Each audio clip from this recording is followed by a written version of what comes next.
In the year 745 AD, inside the towering stone city of Tikal, a royal midwife named Ixchel faced a death sentence if she could not stop the moon from devouring an unborn prince.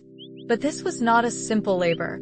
A sudden lunar eclipse had just begun, meaning the terrifying Jaguar god of the underworld was actively biting the moon. For the Maya, an eclipse during pregnancy was a cosmic catastrophe that could physically deform the royal child, splitting its lip or twisting its limbs.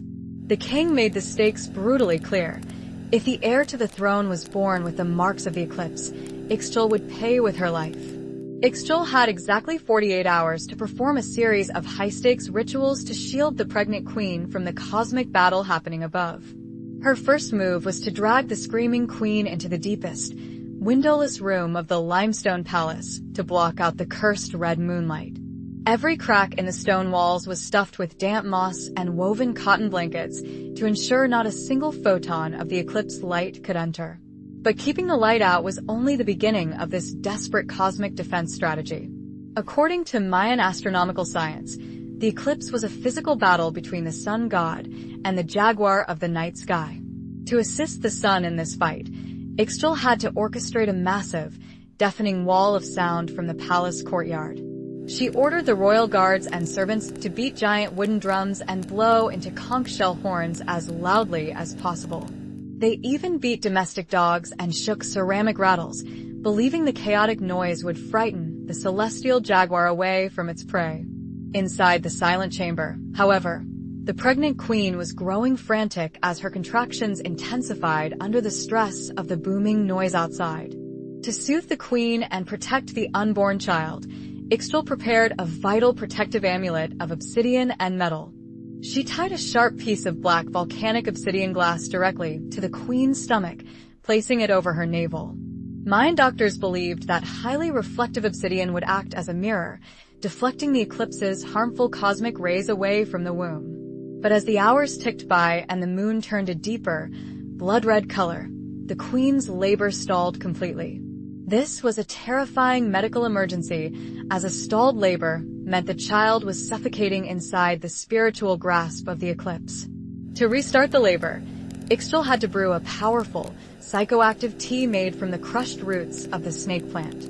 This herbal concoction contained natural compounds that induced violent uterine contractions, forcing the body to resume childbirth. As the queen drank, Ixchel began the most dangerous part of her duties, the sacred bloodletting ritual. In Mayan culture, the gods demanded royal blood to restore balance to the cosmos during times of celestial crisis. Using a razor-sharp stingray spine, Ixchel had to pierce her own tongue and the earlobes of the queen's closest attendants. The blood was carefully collected on sheets of sacred bark paper, which were then placed inside a clay ceremonial burner. Ixchel set the blood-soaked paper on fire, sending the rising smoke up toward the heavens as a direct food offering to the sun god. As the heavy, sweet smell of burning blood and copal incense filled the chamber, the queen finally entered the final stage of labor. Ixchel positioned the queen on a sacred birthing stool, allowing gravity to assist in bringing the royal heir into the world. Outside the palace, the red shadow of the earth was slowly beginning to slide off the face of the moon. But the danger was not over yet. The baby had to be born completely before the eclipse fully ended, or the curse would linger. With one final, agonizing push from the queen, the baby was born into Ixchel's waiting, blood-stained hands.